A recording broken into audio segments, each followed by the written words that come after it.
Life के कड़वे सच। इसके लेखक हैं शविताभ गंगावार। 17 अलग अलग अध्याय में बांटा गया है। अध्याय नंबर 1, आप एक प्रोडक्ट हैं।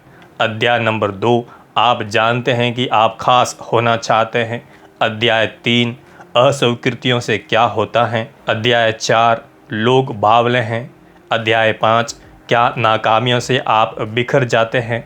अध्याय 6, मोहब्बत एक आग का दरिया है। अध्याय 7, आपका आत्म कैसे मरता है। अध्याय 8, खुशियों का खजाना। अध्याय 9, संतुष्टि चुनिए, खुशियां नहीं। अध्याय 10, चाटुकारों की ऐसी की तैसी। अध्याय 11, आप एक राष्ट्र हैं। अध्याय 12, नायकों को जाने दें। अध्याय 13, तारीफ कीजिए, अनुयायी मत बनिए। अध्याय 14, ऑनलाइन बकेती। अध्याय 15, किसी रिश्ते की डोर न काटिए। अध्याय 16, कैसे सोचें सीखना। अध्याय 17, कुछ सरल चीजें कभी न भूलें। छोटा सा अहम परिचय।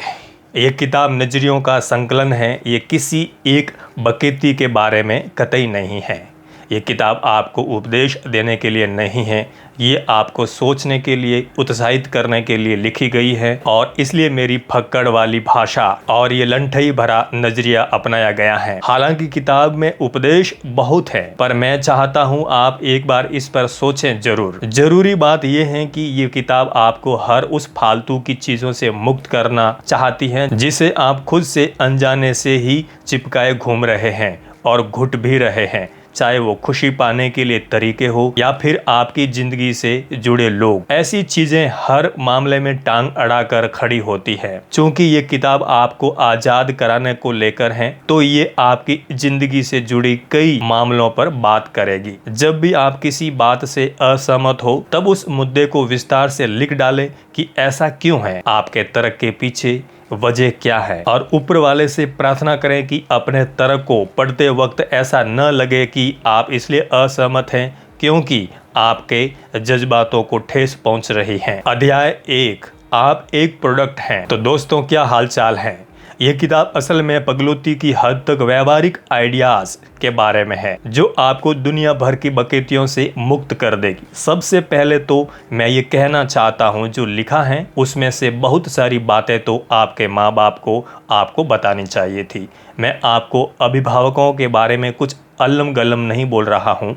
मैं बस इतना कह रहा हूँ, अगर लोग प्रोडक्ट होते तो हमारे आसपास जिसको हम देख रहे हैं वे बकायदा कूड़ा कचरा ही होते।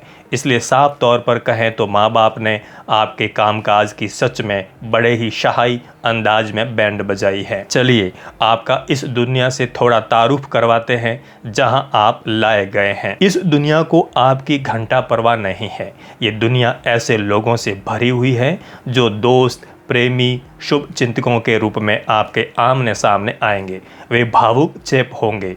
यहाँ करीने से पैक किए गए सपने और प्रेरणास्पद लॉलीपॉप हैं। वे रक्षकों, जुगाड़ियों और सेल्समैनों के रूप में मौजूद होंगे। हम उनके बारे में बात करने वाले हैं। बहरहाल, जब वक्त आएगा तो उनमें से ज़्यादातर लोग आपका पूरी तरह फ़ायदा उठाएंगे। इसलिए अपनी जज्बाती मासूमियतों से पीछा छुड़ाइए और अपनी दुनिया को सर के बल खड़ा कर दीजिए। पक्का ऐसा ही होगा। इतिहास गवाह है कि चाहे आप जो हो या जो भी काम करते हो, दौलतमंद, प्रतिभावान, मेधावी, खूबसूरत, ताकतवर, विनम्र, दयालु या सावधान, कुछ भी हो, तो आप तैयार हैं। चलिए आपसे ही शुरू करते हैं। आप एक प्रोडक्ट हैं। ऐसे प्रोडक्ट जिसके साथ उम्मीद सचपा की गई है। इसका क्या मतलब है भला? इसका अर्थ है कि एक दिन आप एक ऐसी शानदार कामकाजी इकाई में बदलने वाले हैं जो नौकरियां, कैरियर, रिश्ते, वातावरण और अपनी मर्जी के मुताबिक चुनने लायक हो जाएगी। यही उम्मीद है। जितने बढ़िया विकल्प होंगे, आप उतने ही बढ़िया प्रोडक्ट साबित होंगे। ये सीधा साधा नियम है जिसके आधार पर आपको आंका जाता है। तो इस तरह आपके बारे में कुछ चीजें ऐसी हैं। नंबर 1, एक व्यक्ति पैदा होते ही तैयार नहीं होता। नंबर 2, एक व्यक्ति को तैयार किया जाता है। नंबर 3, व्यक्ति स्वभाव से जज्बाती होता है। नंबर 4, व्यक्ति शुरू में सीखना नहीं जानता, वह जानता है कि कैसे जज्ब किया जाए। इसका मतलब है कि वो आसपास की चीज़ों को देखकर सीखता है। मैं आपके बचपन के बारे में बात कर रहा हूँ। नंबर 5, व्यक्ति को सीखना होता है कि सीखा कैसे जाए। नंबर 6, एक व्यक्ति सोच सकता है लेकिन ये नहीं जानता है कि सोचा कैसे जाए, इसलिए वो ये नहीं सीख सकता है कि सीखा कैसे जाए। बात थोड़ा चकराने वाली है पर किताब में आगे जाकर साफ हो जाएगी। नंबर 7, विभिन्न अनुभवों को लेकर व्यक्ति की प्रतिक्रिया उन तजुर्बों का भावानुपेश करती है जिन्हें वो व्यक्ति सच मानता है। ऐसे में इंसान के शुरुआती शिक्षकों में एक ऐसी भावनात्मक प्रतिक्रियाएं होती हैं। नंबर 8, भावनात्मक प्रतिक्रियाएं एक कचरा किस्म के शिक्षक होते हैं क्योंकि एक बच्चे के तौर पर भावनात्मक बौद्धिकता अल्प विकसित होती है। नंबर 9, चूंकि व्यक्ति देखा देखी सीखता है, ऐसे में अभिभावक और आसपास का वातावरण भी शिक्षक बन जाते हैं और व्यक्ति को ये सीखने की बजाय कि कैसे सोचा जाए, माँ बाप और आसपास का वातावरण ये सीखता है कि क्या सोचा जाए और इस तरह से वे खुद बहुत बेकार शिक्षक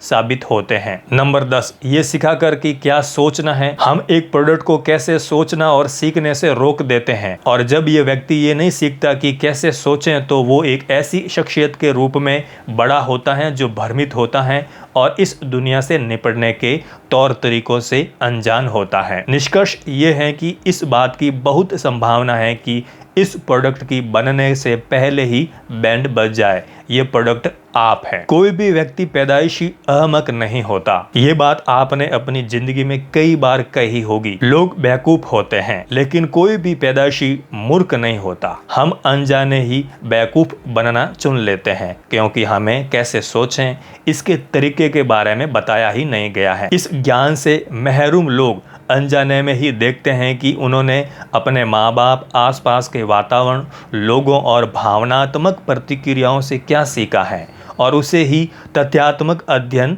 मान लेते हैं। जब आप बड़े हो जाते हैं और जिंदगी मुश्किल हो जाती है तब कैसे सोचें कि योग्यता के बगैर कोई भी स्वाभाविक रूप से उसी बात पर आकर टिकती है कि वो क्या जानता है। जो इन तथ्यपरक सीखों को इतना अधिक मजबूत बना देते हैं कि एक खास उम्र में आकर वे ऐसे विचारों, धारणाओं और पूर्वाग्रहों का रूप ले लेते हैं कि उन्हें चुनौती नहीं दी जा सकती है और ऐसे रीति रिवाजों का रूप धर लेते हैं कि लोग उन्हें छोड़ भी नहीं सकते। आप सोच रहे होंगे कि ये आदमी क्या अंट शंट बके जा रहा है। तथ्यपरक शिक्षा, कैसे सोचना चाहिए, क्या सोचना चाहिए, उदाहरण से समझते हैं। आप कल्पना कीजिए कि आप एक ऐसे जगह पर खड़े हुए हैं जहां आप सिर्फ एक ही समूह के साथ घुले मिले हैं। साथ ही ये भी कल्पना कीजिए कि इस समूह के लोगों के नियम बड़े कठोर हैं। एक जैसी आस्था, कठोर विचारधाराएं और नैतिकता के कठोर सिद्धांत, यानी आपको अपनी जिंदगी कैसे जीनी है और क्या नहीं है। अब ये भी कल्पना कीजिए कि उनके विचार ऐसे हैं जो दूसरे समूह या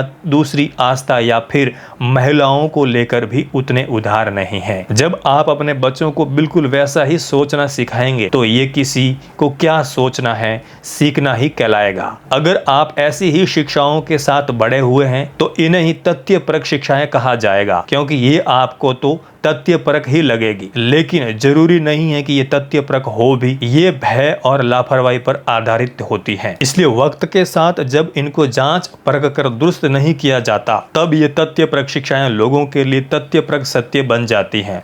तथ्यपरक सत्य यानी ये बातें उन लोगों के लिए निर्विवादित हैं जो उनमें विश्वास रखते हैं और ज़्यादा संभावना यही है कि उसी विश्वास के साथ वे मरेंगे भी। एक बार अगर आप किसी चीज़ पर उतनी मजबूती के साथ भरोसा करने लगते हैं तो फिर आप उसके उत्सुक रक्षक भी बन जाते हैं। एक बार जब हम रक्षक बन जाते हैं तो हम समूहों में बदल जाते हैं। समूह बनते ही हम दूसरे समूहों की बातों से असहमत होने लगते हैं, झगड़ते हैं, वोटिंग करते हैं, उत्सव मनाते हैं और उन विचारों की तरफ से दूसरों पर कीचड़ उछालते हैं जो हमारे इन तथ्यात्मक सत्य के नजदीक होता है। आपके आसपास के प्रोडक्ट्स के प्रकार, ऐसे लोग जिन्हें सिखाया गया है कि कैसे सोचा जाए और ऐसे लोग जिन्हें सिखाया गया है कि क्या सोचा जाए, इनके आधार पर कुछ नतीजे निकल कर आए हैं। नंबर 1, एक व्यक्ति जो क्या सोचना है के आधार पर बड़ा हुआ है, वो विचारों, विचारधाराओं और ऐसी जीवन शैली का अनुसरण करता है जिसमें परिचय के साथ संबंध की प्रतिध्वनि होती है। हम ऐसा करते हैं क्योंकि हम परिचित वातावरण में सुरक्षित महसूस करते हैं। जो भी चीज आपके लिए परिचित है उसे आप अच्छे से जानते हैं, इसलिए आप उसके साथ बहुत सहज हैं। नंबर 2, एक व्यक्ति जो कैसे सोचना के आधार पर बड़ा हुआ है, वो सवाल पूछता है, वो उन आइडियाज, विचारधाराओं और जीवन शैलियों को छानता है और कई दफा खारिज करता है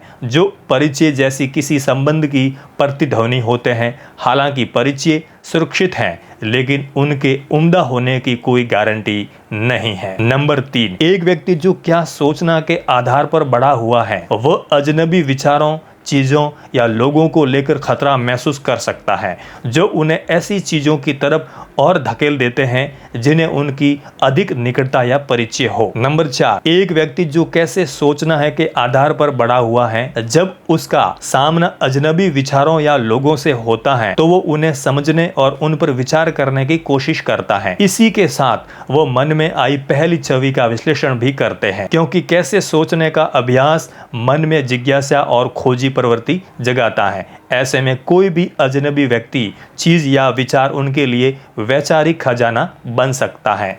नंबर 5, एक व्यक्ति जो क्या सोचना है सीखते हुए बड़ा हुआ है, अपनी समस्याओं के समाधान के बारे में सोचने और उसका रास्ता खुद निकालने की बजाय किसी और से पूछने की तरफ झुकाव लिए होगा। यहीं आकर हमें सेल्फ हेल्प किताबों की बड़ी जरूरत महसूस होती है। आत्मविश्वास की कमी और ऑनलाइन दुनिया में चालाक लोगों की भरमार जो लोगों को ये सिखाते हैं कि कैसे कामयाब बने, कैसे एक मर्द बने, कैसे एक करोड़पति बने, एक ताकतवर महिला, स्मार्ट, चतुर, बुद्धिमान, खूबसूरत, हैंडसम कैसे बने, सब एक साथ। नंबर 6, एक व्यक्ति जो जानता है कि कैसे सोचा जाए, वो अपनी समस्याओं के बारे में खुद सोचकर उसका हल खोजने की कोशिश करता है।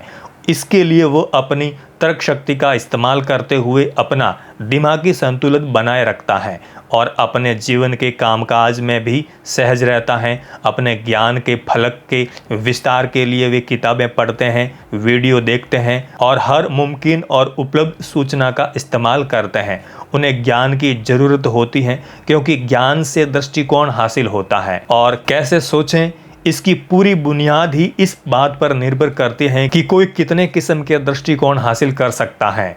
नंबर 7, अंत में ऐसा व्यक्ति जिसे ये नहीं बताया गया है कि क्या सोचना चाहिए वैसे ही काम करता है, वैसे वे लोग काम करते हैं जिन्हें ये बताया गया है कि क्या सोचना चाहिए। ऐसा इसलिए होता है क्योंकि कुछ व्यक्तियों को अभिभावकों का मार्गदर्शन नहीं हासिल हो पाता, लेकिन वे कई शिक्षकों में से महज एक ही है। अन्य शिक्षक मसलन आसपास का वातावरण और उनकी भावनात्मक प्रतिक्रिया अभी भी उन्हें एक व्यक्ति के तौर पर विकसित होते समय क्या सोचना चाहिए सिखाती रहती है। असल में एक व्यक्ति के तौर पर विकास के दौरान कैसे सोचें स्वाध्याय से नहीं आ सकता। आप कुछ अपवादों का जिक्र जरूर कर सकते हैं, लेकिन ये किताब असाधारण लोगों की किताब नहीं है। ये लोगों के बारे में लिखी गई किताब है। खेल आपके माँ बाप ने ही भंड किया है। आखिर अभिभावक ऐसे प्रोडक्ट क्यों पैदा कर रहे हैं जो इस दुनिया की चुनौतियां झेलने के लिए तैयार नहीं होते? ये बेहद अहम सवाल है, पर साथ ही गजब का सवाल भी है। ये महत्वपूर्ण और शानदार सवाल है क्योंकि ये कुछ मान्यताओं पर आधारित है। नंबर 1, सारे अभिभावक सबसे पहले अभिभावक ही बनना चाहते हैं। नंबर 2, वे लोग जो अभिभावक बनते हैं मानसिक तौर पर अभिभावक बनने के लिए तैयार होते हैं।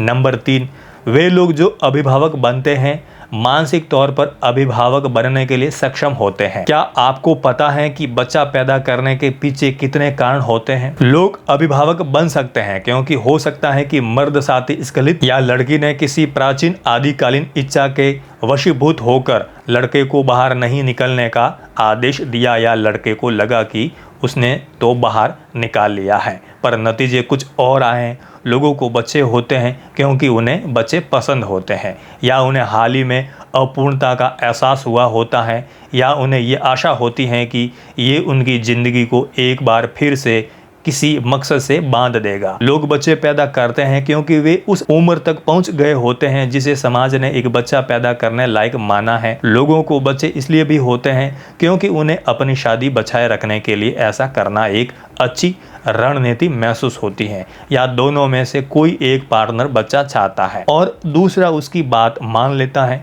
लोगों को बच्चे इसलिए होते हैं ताकि बच्चा बड़ा होकर दोनों में से किसी एक पार्टनर के अधूरे सपने को पूरा कर सके। इस बात की बहुत संभावना है कि आप इसमें से किसी एक वजह से पैदा हुए हो। आदर्श रूप से तो एक रणनीति होनी चाहिए। आप किसी एक जिंदगी को धरती पर उतार कर उसकी झंड करने वाले हो और वो बेचारा इंसान बड़ा होगा और दुनिया में कई तरह से अपना योगदान देगा। वो वोट देंगे, विचारधाराएं मानेंगे, लोगों के लिए पैसा बनाएंगे, नौकरी यही तो होती है, मोहब्बत की तलाश करेंगे, शादी करेंगे और बहुत सारे मुखलबित काम करेंगे। मसलन जब जवानी चढ़ रही होती तो 2 कौड़ी की शेर व शायरी भी लिखेंगे। अगर वे जिम्मेदार इंसान नहीं बने तो उनकी वजह से कई लोगों को दुख पहुंचेगा। अगर बड़े होकर वे बेवकूफ़ इंसान बने तो जितने लोगों को ये बेवकूफ़ पीड़ा पहुंचाएंगे उनके दुख दर्द के जिम्मेदार आप ही होंगे। अगर वे बड़े होकर ऐसी विचारधाराओं को मानने वाले हो गए जो लोगों को बांटती हैं तो ऐसे में माँ बाप भी जिम्मेदार होंगे जिन्होंने इस विचारधारा के एक अनुयायी को जन्म दिया। इतने सारे घटिया प्रोडक्ट क्यों हैं? सवाल है कि बच्चा पैदा करने के पहले बच्चे के बारे में कितने माँ बाप कुछ सोच विचार करते हैं। अगर पहली प्रेरणा ये हो बच्चा एक छोटा सा प्यारा सा खिलौना है जो हमारी ज़िंदगी बदल देगा तो ये बहुत बेकार प्रेरणा है।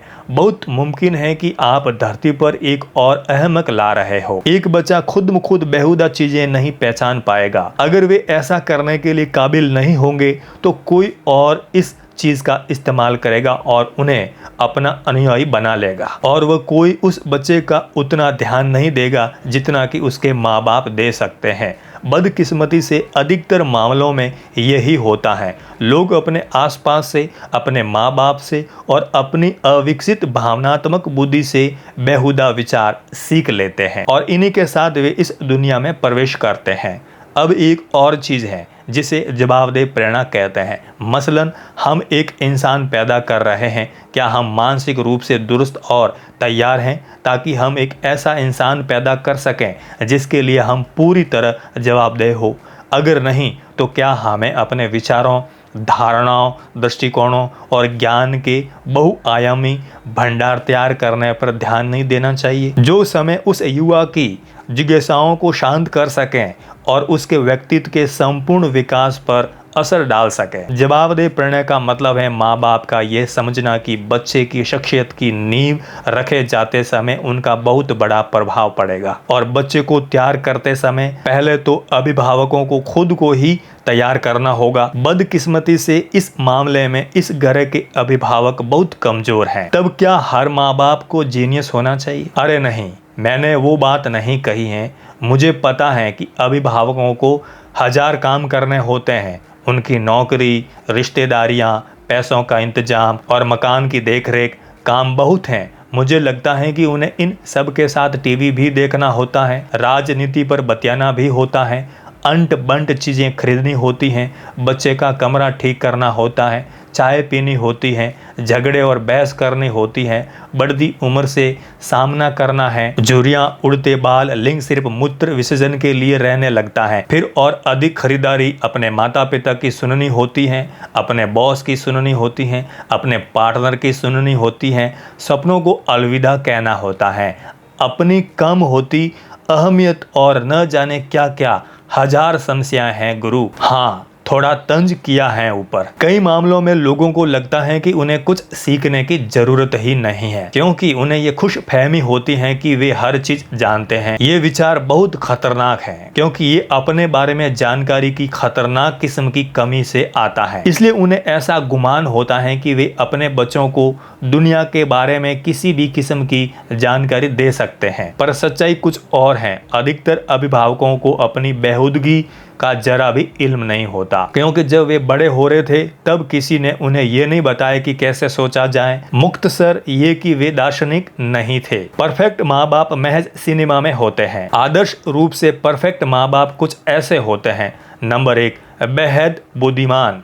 नंबर 2, अपने बड़े होते बच्चों के भावनात्मक संघर्ष को समझते हैं। नंबर 3, वे बच्चों को जीवन के हर दौर में दिए जाने वाले पाठों की प्रवृत्ति को समझते हैं। नंबर 4, संवेदनशील होते हैं और विचारों पर उनका इतना नियंत्रण होता है कि वे उन्हें इस तरह से पेश कर सकते हैं कि वह विचारों के दुरुपयोग को रोक सकता है। नंबर 5, बहुत उपदेश देने से बचते हैं, जो कि एक तरह से नियंत्रण ही है जो जिज्ञासा, सीखने और खुद की खोज की राह में रोड़ा बन सकता है। नंबर 6, बच्चों के झुकाव के प्रति जिज्ञासु होते हैं। नंबर 7, ये समझते हैं कि बच्चे को कब दुखी होने देना है और कब दखल देनी है। इसका मतलब है कि ये लोग सीधे सीधे अपने विचार और सूचनाएं साझा नहीं करते, बल्कि ऐसा करते वक्त उन्हें किसी व्यक्ति पर इसके असर, जरूरत, तत्कालिकता, उनके प्रयोग, मिजाज, स्वभाव और सीखने की अवस्था का भी ख्याल रहता है। इसके लिए तो व्यक्ति को ससाला दार्शनिक होना होगा, चाहे वे फिलोसफी में डिग्री रखते हो या नहीं। पर सच्चाई है कि लोग फिलोसोफर होते नहीं।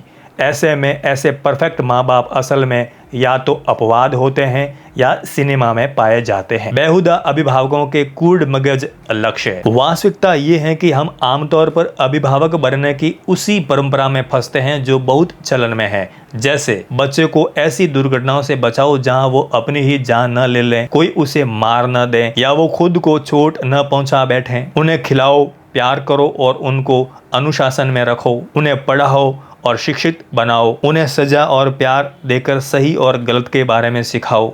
सजा तब जब बच्चा माँ बाप की बात न माने या लंगटाई करें, और प्यार तब जब बच्चा जवाबदेह बने, या फिर सजा और मोहब्बत दोनों माँ बाप के मूड पर ही निर्भर है। ये उम्मीद रखिए कि एक दिन ये बच्चे भी योग्य होंगे और अपना ख्याल खुद रख पाएंगे। आखिरी बिंदु ही असली फोकस है। उनका कहना है कि आपको शिक्षित होना चाहिए। इस बात का क्या मतलब है? डिग्री हासिल करना ठीक है, डिग्री हासिल करना कोई बुरी बात नहीं है, लेकिन डिग्री हासिल करने के पीछे प्रेरणा क्या है? असल में यही बात अहम है। उनके लिए नौकरी पाना ही प्रेरणा है, जिसके 3 वर्ग हैं: अच्छी नौकरी, खराब नौकरी और शानदार नौकरी। वे चाहते हैं कि आपको शानदार नौकरी मिले। इसके लिए आपकी डिग्री भी सबसे बेहतरीन संस्थानों से होनी चाहिए। हे भगवान, मेरे बच्चे सबसे अच्छे स्कूल में दाखिला पा गए, मैं कितना खुश हूँ। अभिभावक के तौर पर मेरा जवाब नहीं। तो इस तरह शिक्षा का मकसद आपको एक उम्दा और विचारवान शख्स बनाना नहीं है, बल्कि एक ऐसे इंसान में बदलना है जिसकी कमाई बहुत बढ़िया है। उसे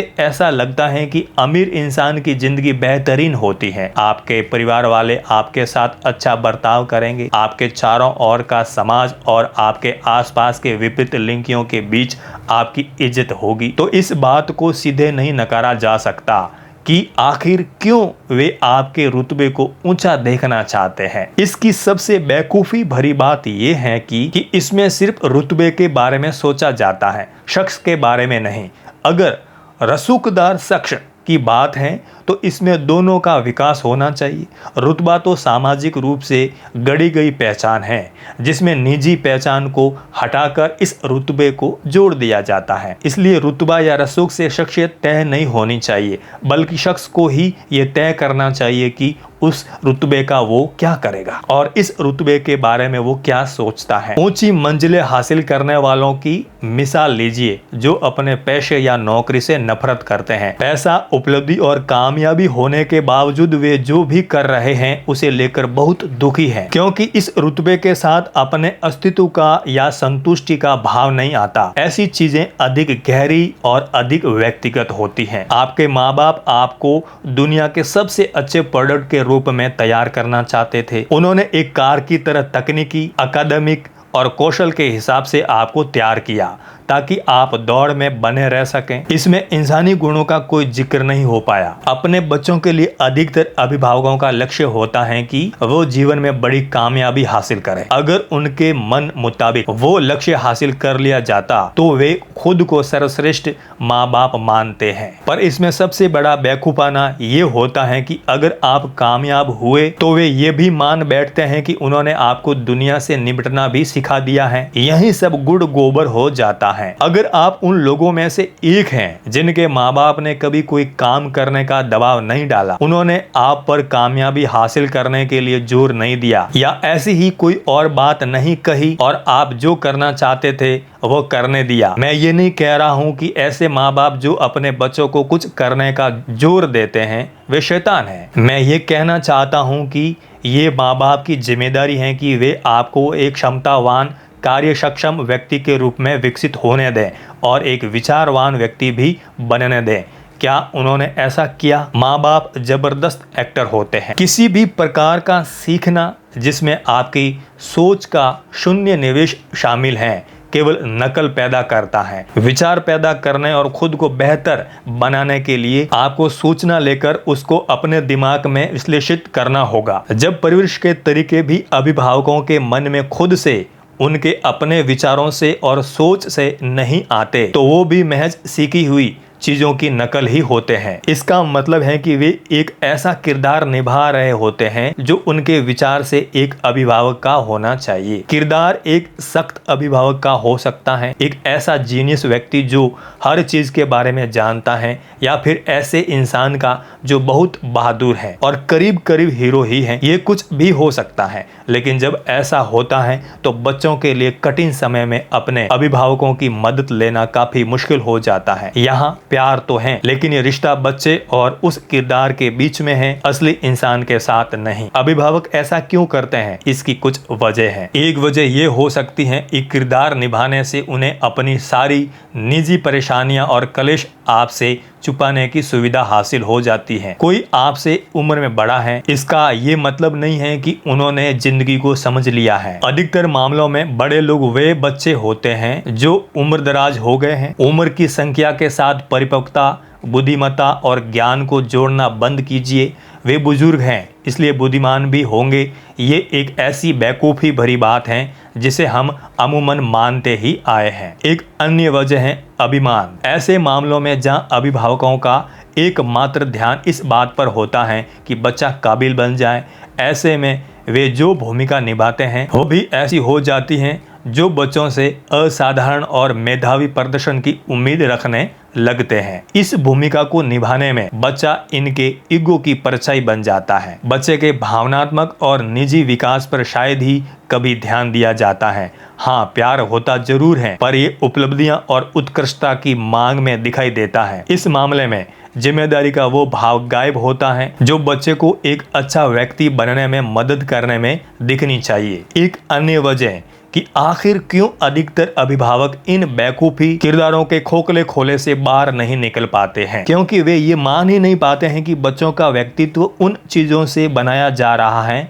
जो उन्हें दुखी करती हैं, उन पर असर डालती हैं और उन्हें चमत्कृत करती हैं। इनके पीछे वजह ये भी है कि वे बच्चों को एक व्यक्ति के तौर पर देखते ही नहीं, वे उन्हें ऐसा बच्चा समझते हैं जो ऐसे काम करे जो मासूमियत भरे और गैर नुकसानदेह हो। हैरानी की बात नहीं है कि उन्हें धक्का लगता है जब वे पाते हैं कि उनके बच्चे बालिकों वाले काम कर रहे हैं। तुम सिगरेट और दारू पी रहे थे, तुम अभी से सेक्स कर रहे हो, लेकिन तुम तो बहुत छोटे हो। जैसे ही बच्चे तेरे की उम्र को छू लें, अभिभावकों को अपने बेवकूफाना किरदारों से बाहर निकल आना चाहिए और अपने बच्चों को गैर तजुर्बेकार बालिकों की तरह देखना शुरू करना चाहिए। इसका मतलब है कि वे अब हर काम करने की सोचने लगे हैं जो बड़े करते हैं। आखिर में परवरिश के तरीके मोटे तौर पर उस चीज की नकल होते हैं जो लोग अपने आसपास की तहजीब से सीखते हैं। मूल रूप से इसका मतलब है कि अभिभावक जो कुछ भी कर रहे हैं वो वास्तव में उनको जो करना चाहिए उसके संबंध में बिना जाने समझे करते हैं। हैरानी नहीं है कि आप बालिग होते समय एकदम अचंभे में होते हैं। दिमाग होने का मतलब गलतियां कम करना है, लगातार गलतियां ही करते जाना नहीं है। लेकिन आपको कभी वो तरीका सिखाया ही नहीं गया है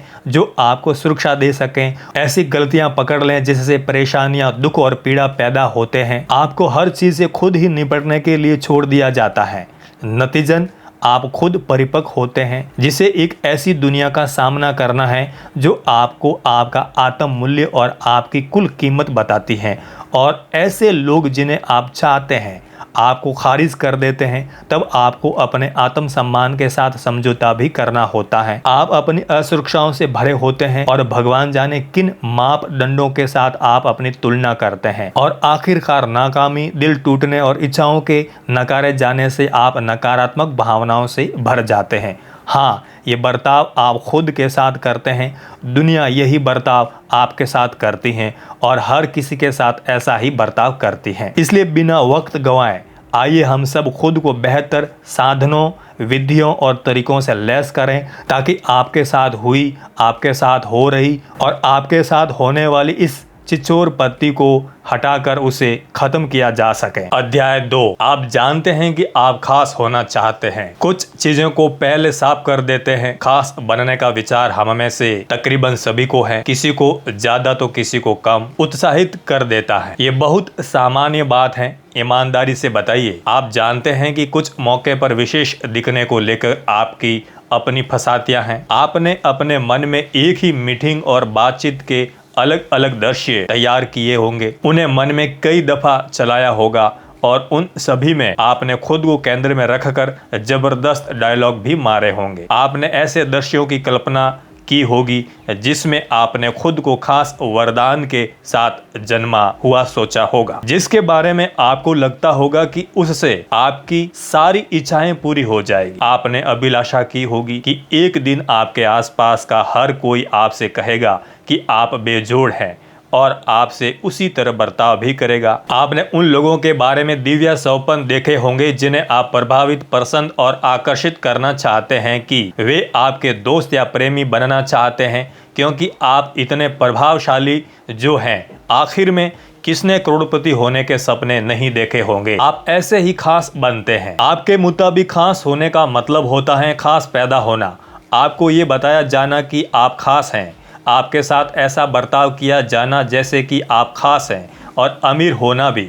बदकिस्मती से इसमें से किसी का भी खास होने से कोई रिश्ता नहीं है। सबसे पहले तो ये परिभाषा जरूरी है कि खास होने का मतलब क्या है।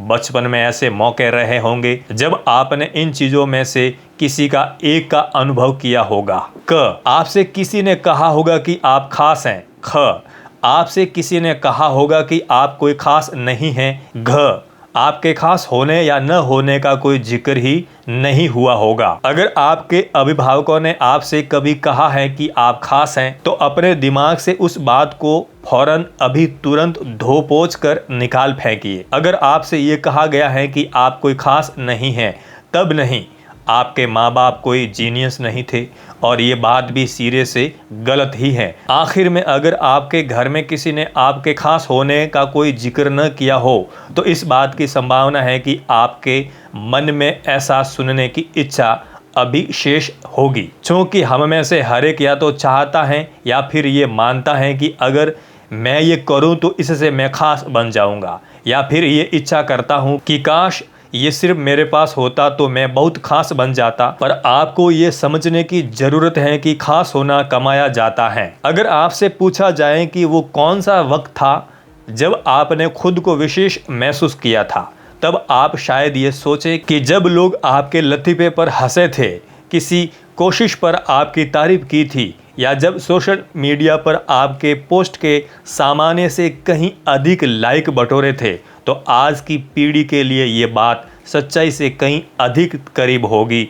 ऐसे पलों में दूसरों से सहकारिता के सारे तत्व शामिल होते हैं, पर ये खास होना नहीं होता। खास होने के कुछ बेहद सरल उदाहरण इस तरह हैं। मैंने इसे तब महसूस किया जब मैंने कुछ हासिल किया। वह चीज है जो आपके भीतर आत्मविश्वास भर देता है और आपको पहली बार ये भरोसा हो जाता है कि आप में क्षमता है। हम सभी ये मानते हैं कि हम क्षमतावान हैं, क्योंकि कोई भी इसके उल्ट सोचना नहीं चाहता। लेकिन ये चीज तब तक सैद्धांतिक बनी रहती है जब तक आप कुछ ऐसा न हासिल कर लें जो न सिर्फ आपके लिए भविष्य में संदर्भ बिंदु बन जाए, मैं ये हासिल करने में सक्षम था और मैं यही हूँ, बल्कि आपके खुद के सामने ये भी साबित करें कि क्षमतावान होने के लिए जो भी जरूरी होता है वह सब कुछ आप में है।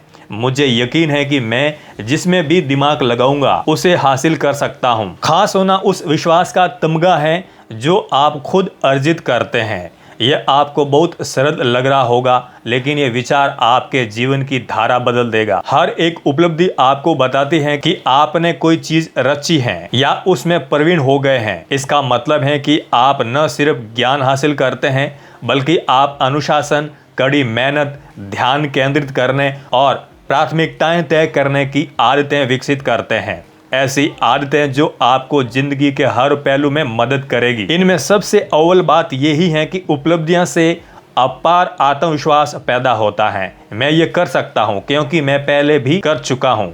ये एक ऐसा उत्तम विचार है जो आपका मार्गदर्शन करता है।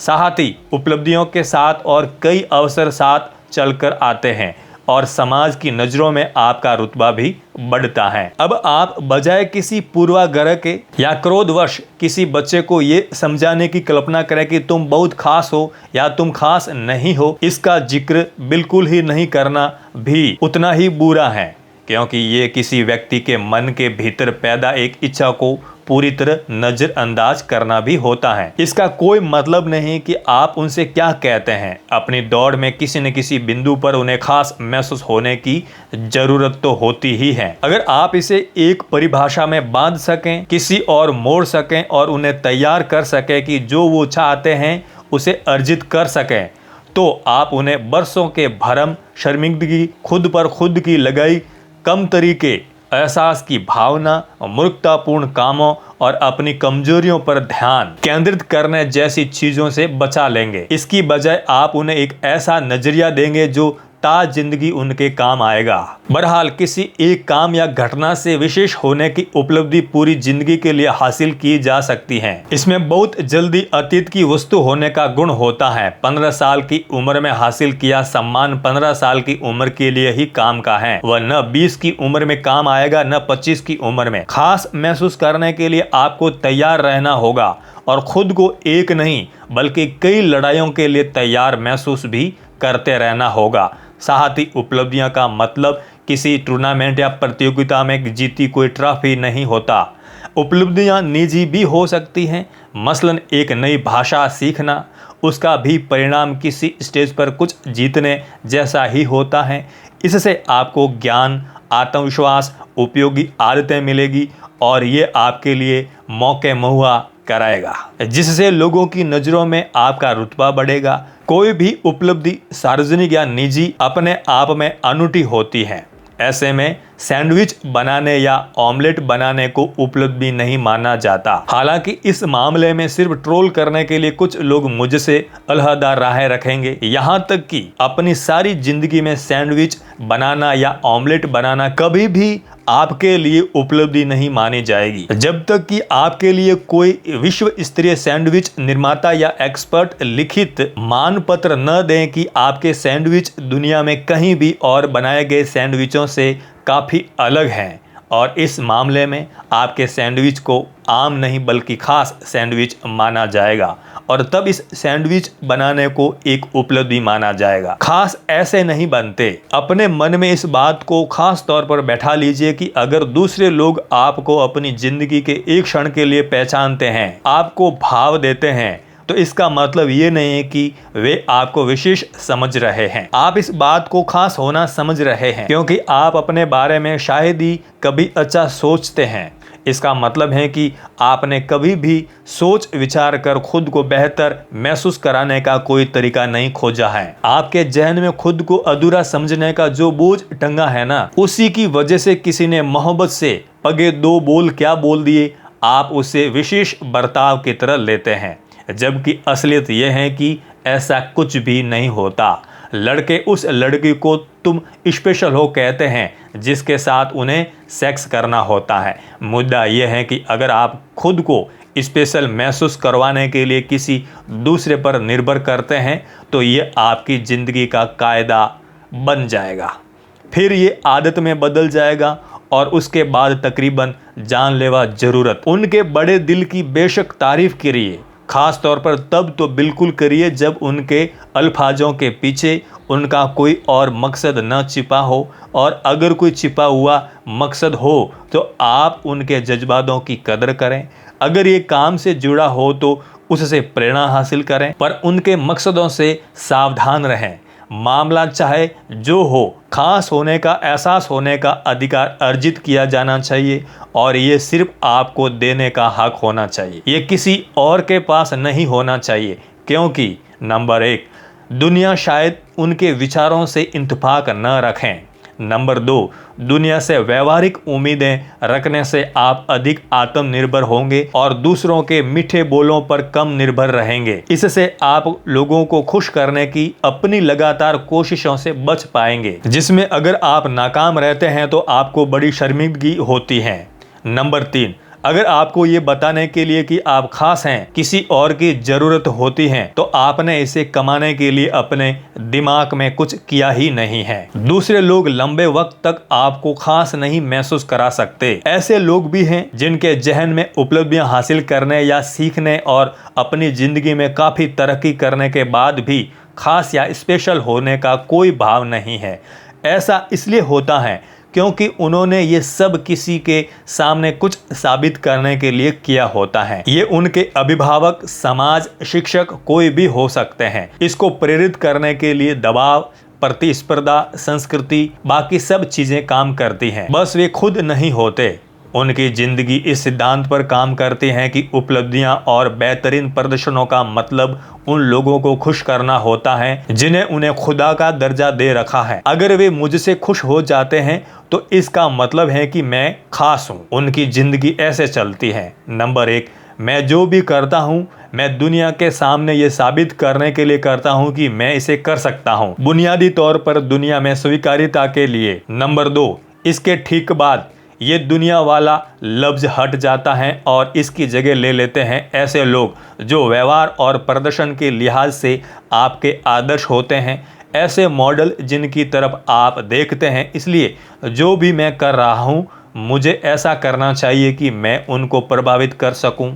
नंबर 3, ये विचार तब तक उनको खुश करने के लिए बना रहता है जब तक कि आप उन जैसे ही नहीं बन जाते और आपके पास उनका आशीर्वाद और आश्वस्ति होती है कि आप वैसे ही बन गए हैं जैसा वे आपको बनाना चाहते थे। अगर आप ये जिंदगी जी रहे हैं तो पटकथा को पलट दीजिए। इसका मतलब है नंबर 1, मैं जो भी करता हूं मैं उसे अपने लिए करता हूं क्योंकि मैं खुद को ये साबित करना चाहता हूं कि मैं ये कर सकता हूं, और ये मानते हैं कि आप जो करेंगे वो दुनिया पर असर डालेगा। नंबर 2, क्योंकि जो भी मैं करता हूं उसका असर दुनिया पर पड़ता है तो इस वजह से मुझे बेहतर बनना ही होगा ताकि मैं इस दुनिया को बेहतर बना सकूं। नंबर 3, ऐसे लोग जिनको पुरस्कार मिलते हैं, जिनके पास ओहदा है और ताकत है, वो सीखने के स्रोत हैं, बस इससे ज्यादा नहीं। आप उनकी योग्यता के सिवा उनकी जिंदगी के बारे में और कुछ नहीं जानते।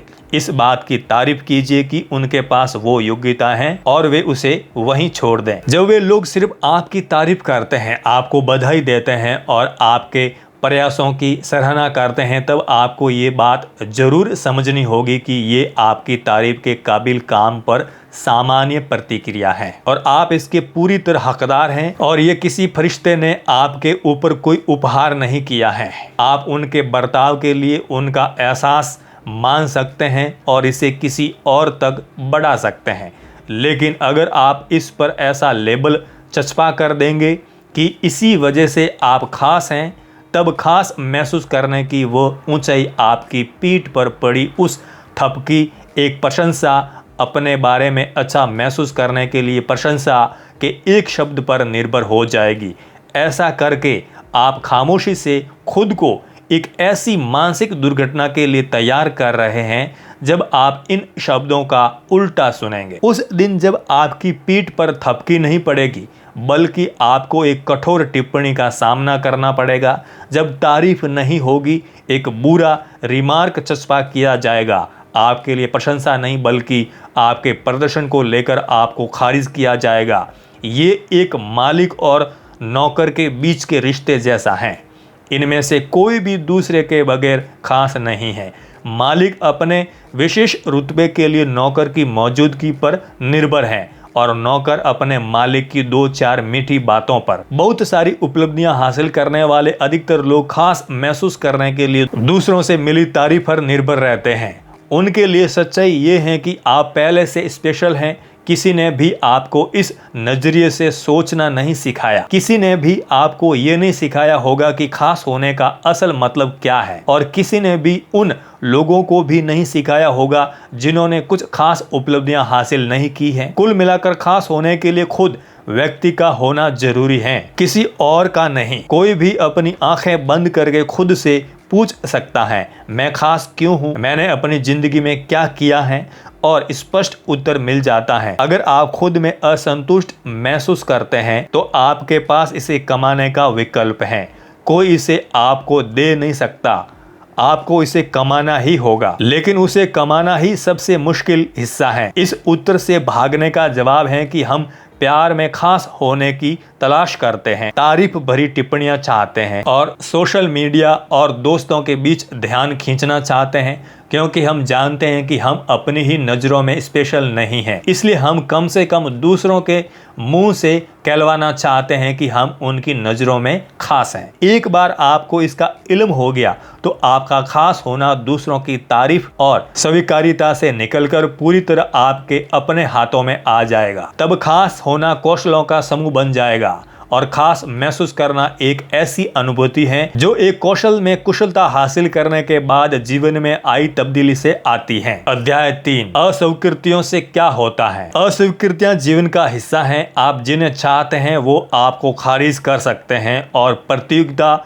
में भी हर बार आपको बिल्कुल सही स्थान नहीं मिल पाता। लोग आपकी खुशी या समृद्धि के बारे में निर्णय लेने के लिए विभिन्न कारकों को ध्यान में रखते हैं। बात यह है कि कई दफा इसका आपसे कोई मतलब भी नहीं होता। हम एक बहुत बड़ी दुनिया में रहते हैं जहां बहुत सारे लोग हैं, आप उसमें से महज एक व्यक्ति हैं, और बड़े दुख की बात है कि दुनिया आपके चारों ओर नहीं घूमती। चूंकि अब हम ये जानते हैं कि अस्वीकृतियां जीवन का हिस्सा हैं और किसी न किसी के साथ रोज हुआ करती हैं, ऐसे में हमें इन अस्वीकृतियों को इस तरीके से देखना होगा जिससे हम उससे आसानी से बाहर निकल सकें और उसकी वजह से अपने खोल में न दुबक जाएं। हमारा पहला बुनियादी सिद्धांत है, अस्वीकृतियां सामान्य हैं। हो सकता है कि आपके लिए चीज़ों को इस तरह देखना शुरू करने के लिए काफ़ी देर हो चुकी हो, क्योंकि सालों तक आप अस्वीकृतियां, नाकामियां और पराजयों से मनोवैज्ञानिक रूप से पिटा हुआ महसूस करते रहे हो। तब आप अस्वीकृतियों को लेकर अपने नजरियों को फिर से लिखना शुरू करिए और 3 शब्दों का इस्तेमाल करिए, अस्वीकृतियां सामान्य हैं। अस्वीकृतियां उस प्राचीन दानव की प्रजातियां हैं जो जीवन के हर क्षेत्र में हर किसी को मिलती हैं। जैसा कि पहले कहा गया है, जब ये होती हैं तो हो सकता है कि इसका आपसे कोई लेना देना भी न हो, लेकिन चूंकि आप आत्ममहत्वपूर्ण, आत्म प्रेमी, बंदूकबाज हैं, तो आप अपनी तार्किक बुद्धि के बजाय अपने अहंकार से सोचते हैं और इसे सिर्फ अपने बारे में बना लेते हैं। आप ऐसे बर्ताव करते हैं मानो आप एकमात्र ऐसे प्राणी हैं जिसके साथ ये हुआ है।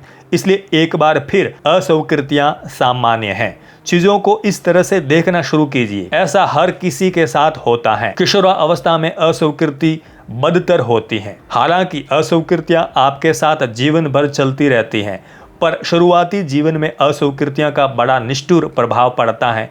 एक ऐसा वक्त जब आप थोड़े अधिक जुनूनी, अधिक आशावान और थोड़े अधिक हकदार भी होते हैं।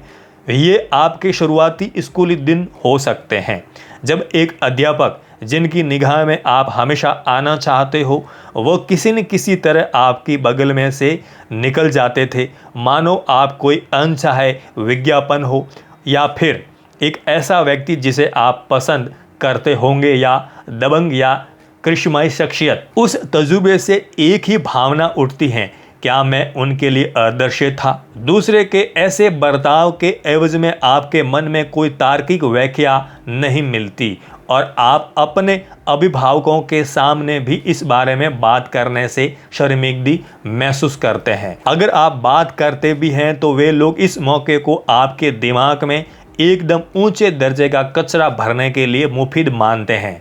उसके साथ जरूर कुछ गलत है कि वो व्यक्ति तुम्हारी महानता को नहीं समझ पा रहा है और इसके लिए उसे दम भर गिरियाओ। जाहिर है आपका नजरिया उस गाली गलौज से सहमत नहीं होता है, क्योंकि ये उस बात के ठीक उलट है कि आप उन्हें पसंद करते हैं और बदले में चाहते हैं कि वे भी आपको पसंद करें। आपने उन्हें अपने मन में ऊंचा स्थान दिया है। ऐसे में अब जो हो रहा है इसकी तार्किक व्याख्या के बदले ये सोचने लगते हैं मुझ में ही गड़बड़ है। जैसे जैसे समय बीतता है ये भावनाएं बढ़ती जाती हैं और कई गुना हो जाती हैं।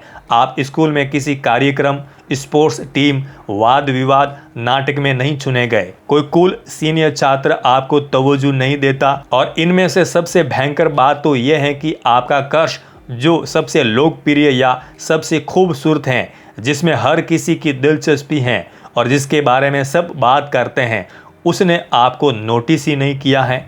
भले ही आप उसके कई चाहने वालों में से एक हो, तब एक बात आपके मन में जोर पकड़ने लगती है, शायद मुझ में ही कुछ गड़बड़ है। इससे आपका अल्प विकसित दिमाग एक निष्कर्ष निकालता है, मैं खास नहीं हूँ, जैसा कि पहले ही इसकी चर्चा हो चुकी है। आपको इस बात का जरा भी इल्म नहीं है कि खास होने के असल में मायने क्या हैं। ये किसी शख्स का दृष्टिकोण या नजरिया या शख्सियत के विकास का समय होता है और इसके लिए हाथ में जो उपकरण होता है वो महज अल्प विकसित दिमाग होता है। बिना मार्गदर्शन के अस्वीकृत होने की प्रतिक्रिया शायद ही परिपक्व होती हो।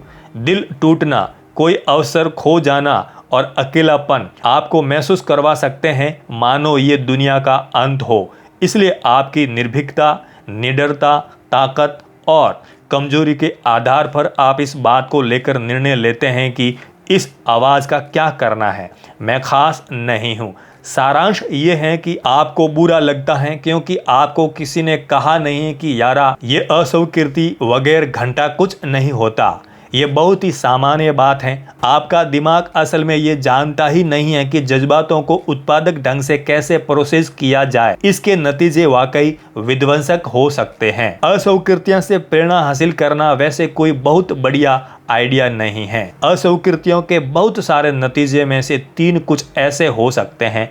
नंबर 1, मैं ये मान लेता हूँ कि मैं एक लूजर हूँ। नंबर 2, दुनिया मेरी ओर ध्यान नहीं देती, इसलिए मैं इतना कामयाब बनूंगा कि लोग खुद ही मुझ पर ध्यान देंगे। मैं उनके सामने साबित कर दूंगा कि मैं उनसे बेहतर और उनसे आगे हूँ और उन्हें मुझे नहीं चुनने का अफसोस होगा। नंबर 3, मैं ये ऐलान करने वाला हूँ कि ये दुनिया बेईमान और बुनियादी तौर पर एक घटिया जगह है और मैं बस खुद को आरोप लगाने और नफरत करने और जहर फैलाने में लगाने वाला हूँ। आपको लगता होगा कि दूसरा बिंदु बहुत ताकतवर है, उस बच्चे को सलाम, पर नहीं, ये भी ठीक नहीं। वो इंसान सिर्फ इसलिए कामयाब होना चाहता है ताकि वो दूसरों के सामने ये साबित करना चाहता है कि वह भी कुछ है, और इस कोशिश में बहुत संभावना है कि वे कामयाबी के पीछे आंसू मूंद कर भागेंगे और इस बात को नज़रअंदाज करेंगे वे आखिर करना क्या चाहते थे, क्योंकि उनकी असली प्रेरणा आत्म संतोष नहीं बल्कि दूसरों को संतुष्ट करना है। और इस प्रेरणा के पीछे एक आत्मघाती धारा भी होती है। दूसरों के सामने कुछ साबित करने की इच्छा के लिए आवश्यक होता है कि ये दूसरे वाकई आपकी परवाह करें, जबकि ऐसा वे करते नहीं हैं। आप जो बनते हैं उसमें बतौर निवेश सिर्फ आप ही होते हैं और वे सिर्फ एक ही चीज में दिलचस्पी लेते हैं कि उनका क्या बनेगा। साथ ही जिस व्यक्ति ने दूसरा विकल्प चुना है वह अगर उस कामयाबी को हासिल नहीं कर पाएगा तो उसके पास अधिक कड़वाहट से भरा या अधिक उदास होने के सिवाय क्या विकल्प बचता है।